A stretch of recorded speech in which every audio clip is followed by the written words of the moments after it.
UPA के 10 साल तक असफल प्रयोग थे, वे एक नाजुक अर्थव्यवस्था छोड़ गए थे, बोले पीयूष गोयल। केंद्रीय मंत्री पीयूष गोयल बजट पर विपक्षी दलों की ओर से किए जा रहे हमलों पर पलटवार किया है।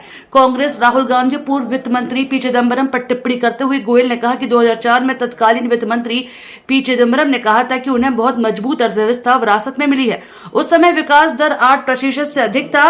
अर्थव्यवस्था के आकार की तुलना में विदेशी मुद्रा भंडार मजबूत था। मैंने यूपीए सरकार के 10 भाषण पढ़े हैं, एक बार भी एमएसपी के लिए कानूनी गारंटी लाने का उल्लेख नहीं किया गया। केंद्रीय मंत्री पीयूष गोयल ने कांग्रेस को घेरते हुए कहा कि उन्होंने एक बार भी गरीबों को मुफ्त घर, मुफ्त बीमा, मुफ्त अनाज देकर उनके उत्थान की कोशिश करने की बात नहीं की। यूपीए सरकार के 10 वर्षों में वे देश को लगभग 4.4% तक की विकास दर पर ले गए। उस दौरान मुद्रास्फीति ऊंचाइयों पर थी। प्रधानमंत्री मोदी के लिए एक नाजुक अर्थव्यवस्था छोड़ गए जिसे दुनिया कमतर देखती थी। कांग्रेस देश को उच्च राजकोषीय घाटा, उच्च मुद्रास्फीति, कम वृद्धि, बहुत कम विदेशी मुद्रा भंडार छोड़कर चले गए। गोयल ने कहा कि यूपीए के 10 साल एक असफल प्रयोग थे जिसने एक असफल शासन मॉडल को प्रतिबिंब किया और देश के लोगों को अपने घुटनों पर भी ला दिया। यूपीए शासन के दौरान एक बाद भ्रष्टाचार के घोटाले भी सामने आए। Yesterday, I did a little bit of study about what happened over the years, and I thought it would be interesting to share a bigger perspective with all the friends from the media.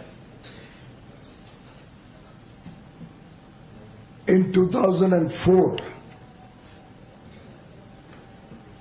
Shri P. Chidambaram, the then finance minister, is on record to say that he has inherited a very strong economy.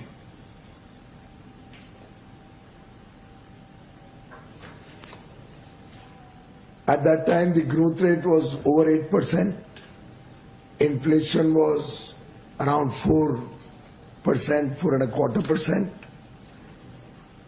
Foreign exchange reserves were robust compared to the size of the economy at that point of time. All fiscal parameters were in control. The macroeconomy was strong. Fiscal deficits were down. Revenue deficits were down. And India was a beacon of hope for the country.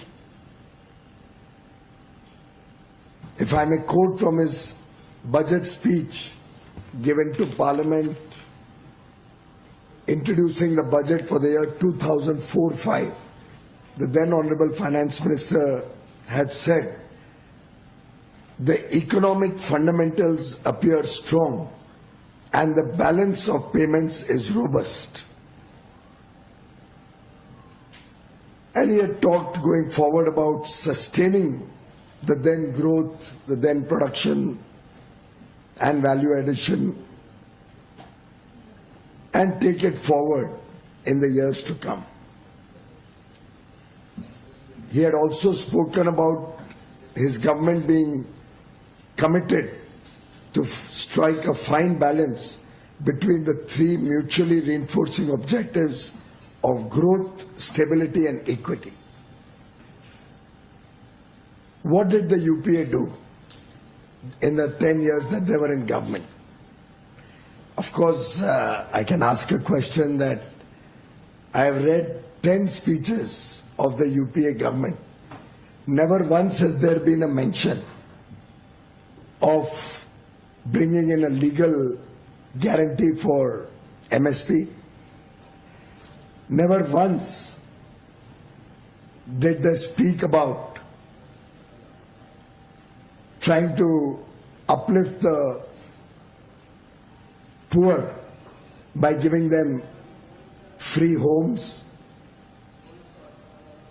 giving them free insurance, giving them free food grains, or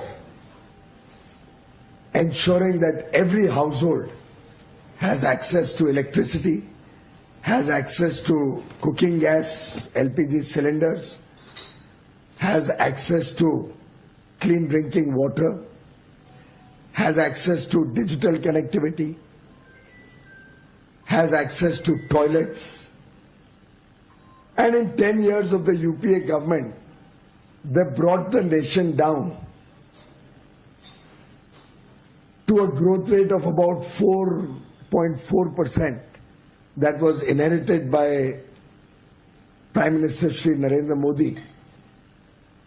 Inflation at spiraling highs for the last few years of the UPA government. In UPA 2, in some years inflation was in double digits. Core food inflation had gone up to over 13%.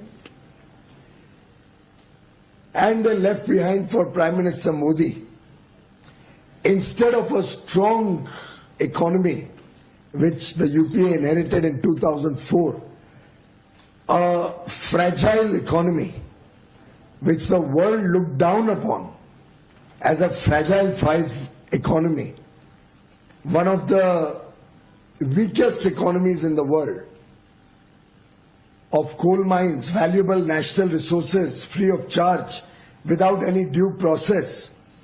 And the Supreme Court had to cancel over 190 coal blocks in September 2014, clearly putting a mark of approval on the irregular and corrupt practices of the Congress party.